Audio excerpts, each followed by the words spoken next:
Hello, white people. This year I planted, 100 tomato plants, and the wildlife got most of them. And every time the wildlife would eat all of the foliage on a tomato plant, we would just replace it. I probably did that about 3 or 4 times, and I ended up throwing all the chomped on tomato plants into the compost pile. Believe it or not, all of the tomato plants in the compost pile bloomed, and they have a whole bunch of tomatoes on them. And I thought for sure that the wildlife would choose to feed on those plants other than the plants that I have in the garden area. Well, I was wrong, completely wrong. Tons of tomato foliage in the compost pile, up really high where the deer don't have to strain their neck to eat.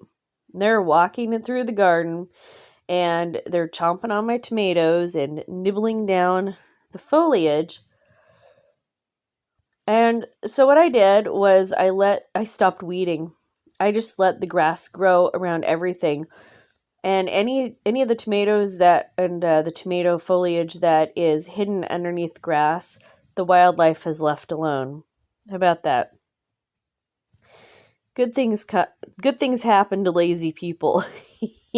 When you give up. I had just given up. I thought, well, that's it for me. I'm not getting any tomatoes this year. The deer out here just decided that they want to eat my tomato plants. And sure enough, I have gotten so many tomatoes. They came late this year. I planted early girls and Cherokee purples. I didn't get too many Cherokee purples. I have a ton of early girls that are still ripening, which, is strange.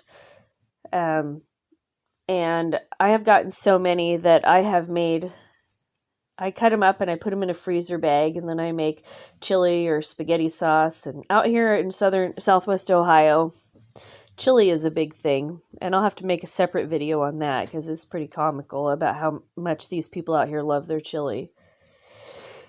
Anyway, so my strategy for gardening with nuisance wildlife, if you can't get up a fence, because I do have some fenced rows, and deer will not go into a space that is less than 4 feet because they need room to jump.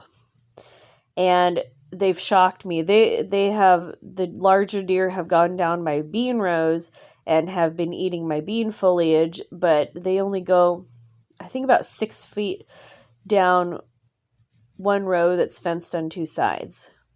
I don't understand why they're eating my stuff, but all the stuff that has grass growing around it, they've left alone.